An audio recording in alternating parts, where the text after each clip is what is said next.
Good morning, Year 9, and welcome to Lesson 20 of your live learning. We are continuing looking at Gothic genre and focusing on different Gothic literature, but today we are going to be focusing on a play adaptation. So, last lesson we looked at Frankenstein and we looked at a little bit of chapter 5. And obviously it's written by Mary Shelley, but today we're going to be looking at the play version of Frankenstein that was written by Philip Pullman. Now, it was adapted from the novel, so it is very close to Mary Shelley's creation. Our focus is this question: how does Pullman build atmosphere? And we're going to be using your opinion on how he has created that, what you think or what atmosphere you think has been created, and you're going to be making educated guesses by looking at explicit and implicit information. So our learning objectives are to be able to extract that explicit and implicit information and then to analyse how Pullman creates that atmosphere. And by analysing, we are going to be focusing on those language devices that he uses. So before we start, I just want to sort of see if you can remember, because I know these are two words that have been used over your English journey. What do the words explicit and implicit mean? So just super quickly, 2 minutes, can you create a definition for each in your books? So just pause the video, 2 minutes, off you go.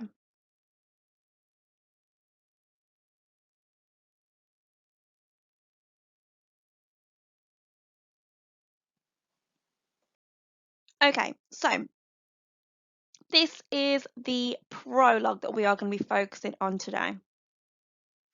Now, it's going to be from the perspective of a character called Captain Walton, and he is going to be narrating and describing things that are happening to him in the Arctic, okay? Which is where Frankenstein starts. So, extracting information, explicit and implicit information. Explicit information is when we are given clear and direct information and it can't be argued with. So it's things that are stated in the text. So for instance, they are in the Arctic, and we know that because it says the Arctic, and the landscape is filled with bright snow and ice. So we know it's snow, that we know there's ice, and that is our explicit information. It's there, it's in the text.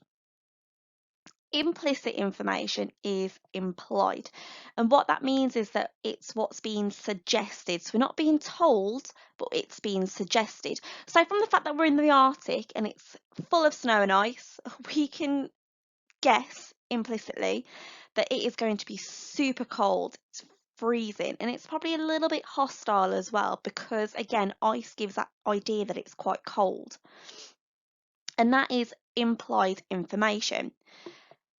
So, before we move on, I would like you to read through this extract by yourselves independently and have a go at the following task. So, I would like you to extract 3 pieces of explicit information from this prologue. And then as a challenge, can you make one inference? Okay, so can you pull out some implicit information and make an inference based on that? Pause the video while you complete this task.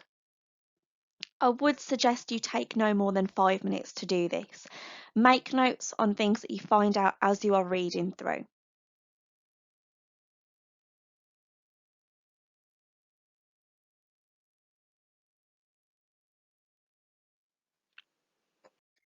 Okay then, so some explicit information that we can extract from this prologue is that Captain Walton had command of a ship. He is a captain. He tells us in that first opening sentence of his, I had command of a ship. Okay. No one had sailed as far as Captain Walton. Second line, we sailed further north than anyone had ever gone before. They became trapped in ice. There came a day we could go no further because the ice had closed us in. And the sailors reported seeing things. So he then turns around and says about a third of the way down, the sailors began to report seeing things, impossible things, hearing voices. So that's explicit information that is definitely in the test, and we're just told that. Implicit information that you could have had is that he is authoritative and commanding. So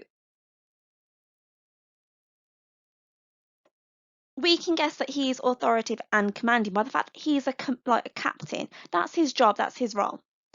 The sailors were driven mad by the isolation of being in the Arctic, so we can imply that information or get that information from the fact that they are seeing things, they're hearing noises, they think about ghosts and evil spirits, and that the atmosphere was horrifying and mysterious. So again, that idea of there being evil spirits, the fact that even the captain's quite worried, the men are, they're seeing impossible things. It's that sort of thing that give this idea that it's horrifying and mysterious. Like I mentioned at the start of the lesson, our focus for today is thinking about how does Pullman present the atmosphere in Captain Walton's prologue. It's that extract we looked at the start of this clip. I would like you to copy this question down with a little bit of space around it, because then what I would like you to do is think about which keywords are telling us what to do. So you need to highlight the keywords in this question. Then I want you to think, what is this question actually asking us to do? What would that keyword be telling us to do? What is it asking us to focus on? Give yourself 1 minute to complete this task.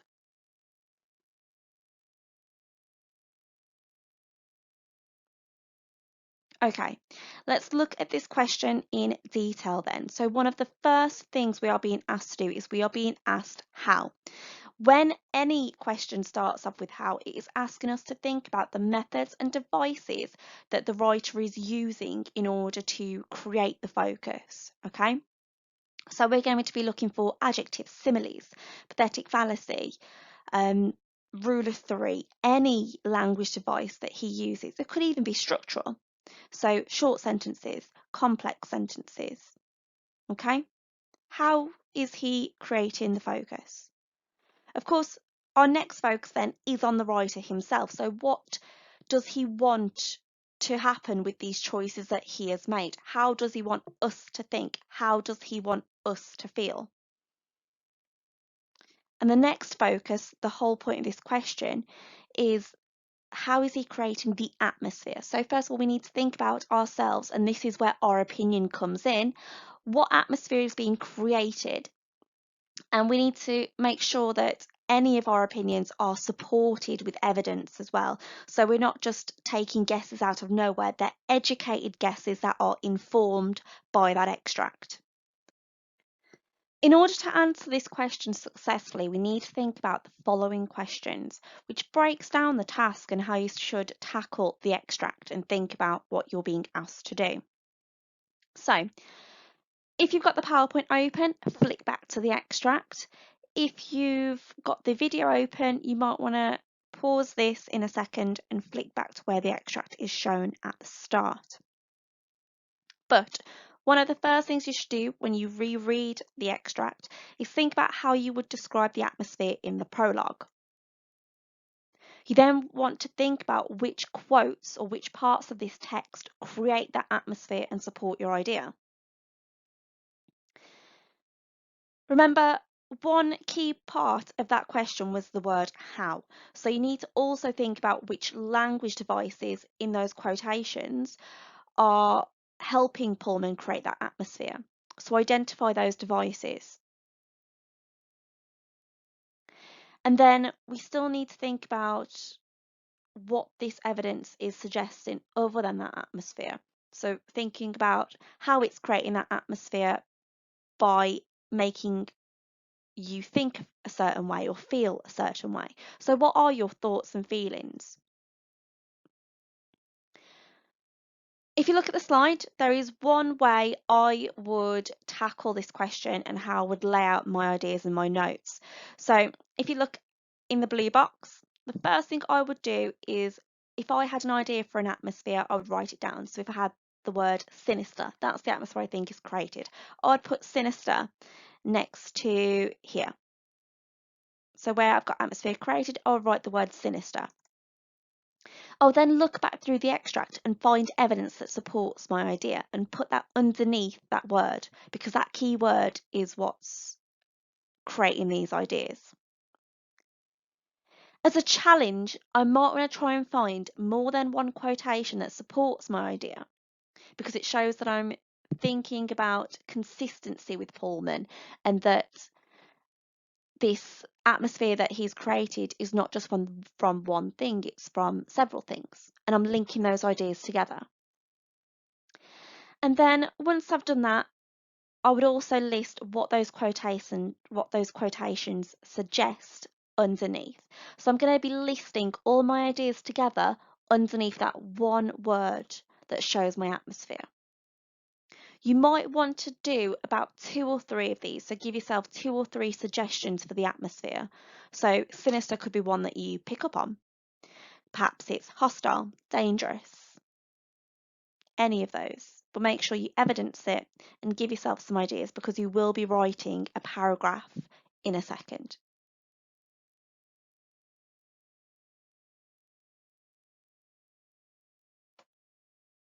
Okay, I'm just going to quickly talk you through an example of how I would go about answering this question.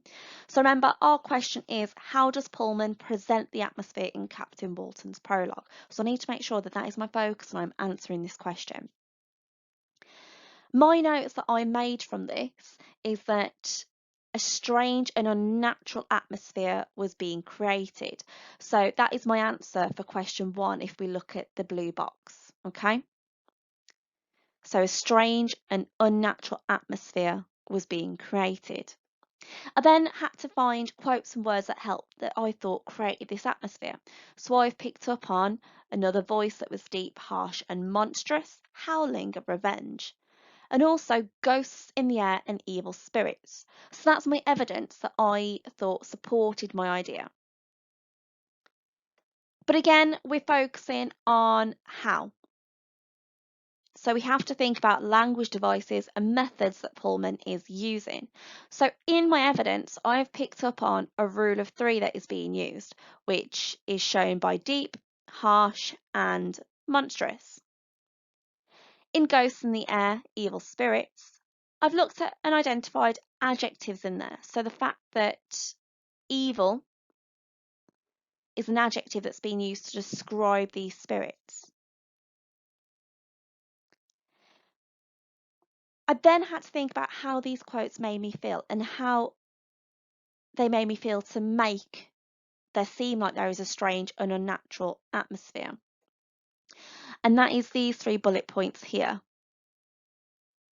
So the fact that they feel frightened because the Arctic seems hostile, that the sailors are hallucinating, which again makes it feel quite strange, and the fact that the sailors could be a danger to themselves because they've been trapped for so long.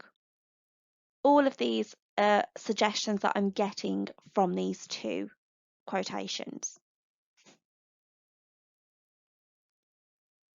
So if I was going to put this into a paragraph, if you look below, I've started off with, in the prologue, I'm telling us where it is because we are focusing on Captain Walton's prologue.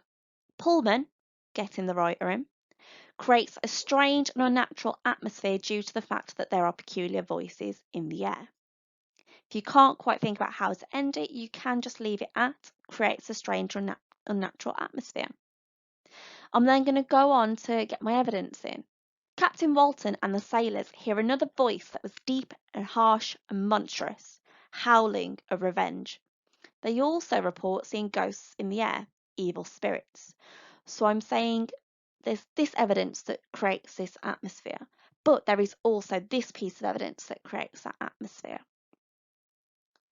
I'm then going to go on to identify the devices and the methods because they are what is helping create this atmosphere.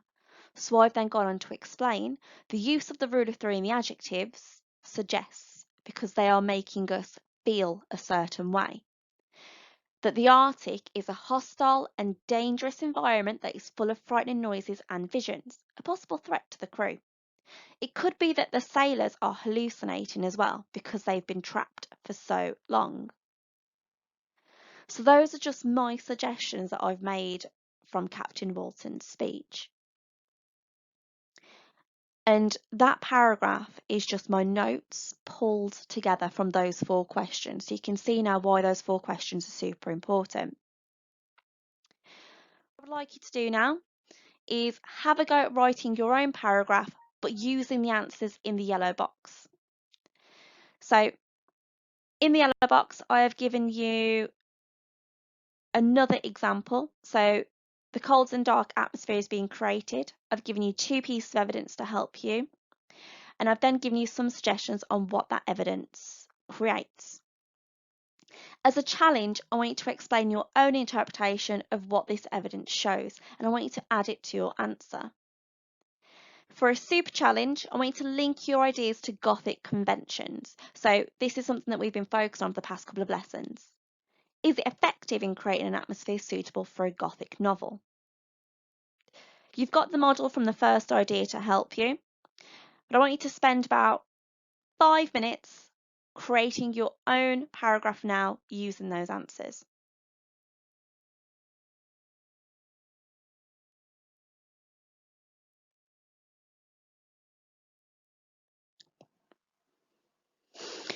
So we've looked at one paragraph that I've written.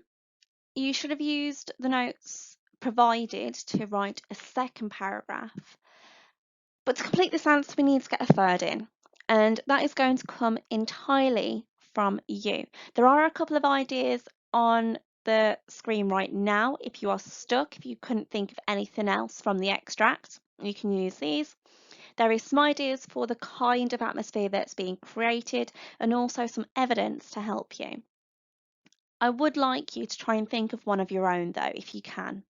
Even if you've got the same kind of atmosphere, maybe you could think of your own evidence or something different, whatever you've got it from.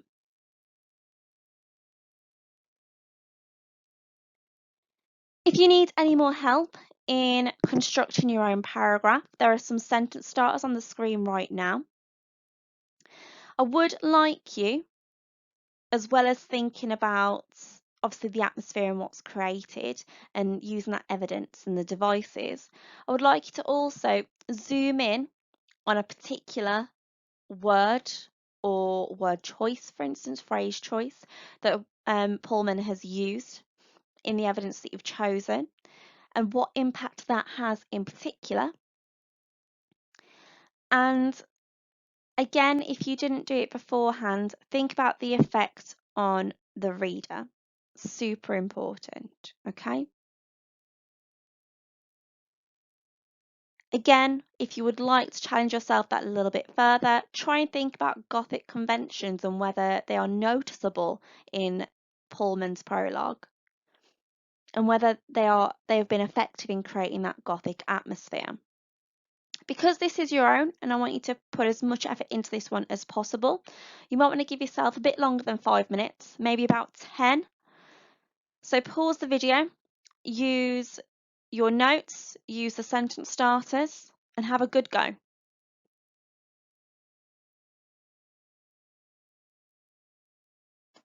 Okay guys, so just before we finish the lesson, I would like you to have a quick read through of this paragraph that could have been used to answer that question. Now, all of the elements that you were asked to include on the previous slide are in this paragraph. So what I'd like you to do is just read through and see if you can identify those different elements. If you're reading through this answer and you are thinking that your answer doesn't have as much as this one in, go back over your answer and maybe add what you've missed in green pen. So you're doing a little bit of self-assess. Now, while this has all the elements of the please structure that we looked at previously, I would also like to think about how can we improve this response further. So being a little bit reflective and thinking, how can this be made to be better? Now, really be quite critical on this work because it can help you be a lot more critical on your own. Just give you about 2 minutes to do that.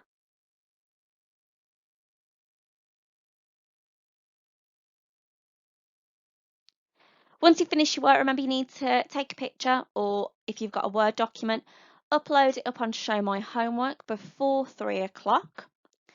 Looking forward to seeing what you guys have completed in this lesson, seeing what your opinions were of Captain Walton, and see you next week.